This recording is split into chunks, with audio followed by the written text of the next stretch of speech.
Hello, কে? আমি সালমা। এটা আমার নতুন নাম্বার। ও, মোবাইল পছন্দ হয়েছে তো? হ্যাঁ, ভাবি তোমার সাথে কথা বলবে। Hello Tony.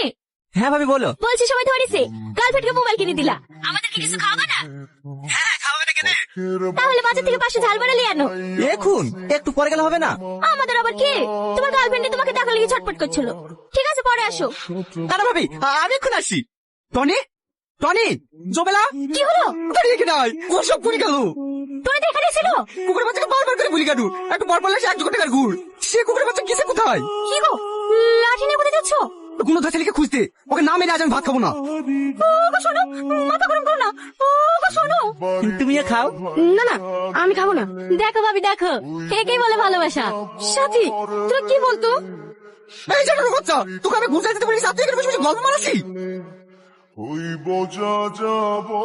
তোমার কয় লাখ টাকার ক্ষতি হয়েছে গো?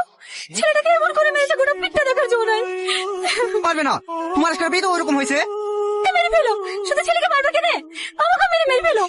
জামা জামাটা পরে লেখা, তোকে আজকে নানি বাড়িতে রেখে আসবো। এই টনি, আজ 1 মাস গেল তো দেখা নাই। এই গেছিলি রে? নানির বাড়ি গেছেন বেড়াইতে। ভালো আছে তো? হ্যাঁ ভালো আছি। কাল দিয়ে বাড়ি যাবি তো? হ্যাঁ যাবো। এই টনি, তুই কিছু জানিস নি? কি জানবো? সালমার বিয়ে হয়ে গেছে যে। দেখ, আর কি মারিস নি? আর কি মারবো কেন রে? আজ 1 সপ্তাহ গেল বিয়ে হওয়া। না না, ওর বিয়ে হতে পারে না। তোরা মিথ্যা কথা বলছিস। ভাবি, সালমার বলে বিয়ে হয়ে গেছে। হ্যালো ভাবি, চুপ করি কেন?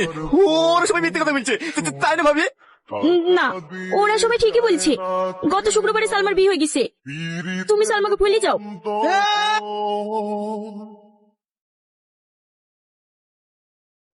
সালমা, সালমা, এটা তোমার স্বামী সালমা? হ্যাঁ। তুমি অনেক ভাগ্যবান ভাই। একটা কথা বলতে পারো ভাই, তোমার মধ্যে কি এমন আছে যে আমার মধ্যে নাই? ও যখন যে চাইছে আমি সব দিয়েছি। 4 বছর ধরে প্রতিটা দিন প্রতিটা রাত বারবার ছুটে এসেছে শুধু ওকে পাওয়ার আশায়। এত করে চাওয়ার পরেও আমি ওকে হারিয়ে ফেললাম। তুমি ওকে না চাইতেই পেয়ে গেলা। সালমা, তুমি আমাকে একটা প্রশ্নের উত্তর দিবা? আমার ভালোবাসা কি এমন কমতে ছিল যে তোমাকে পেলাম না? তুমি যদি আমার কলিজাটা চাইতিস না, তা আমি কেটে তোমার হাতে তুলে দিতাম। এতটা ভালোবেসেছিল তোমাকে ভাই। তোকে একটাই অনুরোধ করবো ভাই, তুই আমার ভালোবাসার মানুষটাকে যত্নে রাখিস।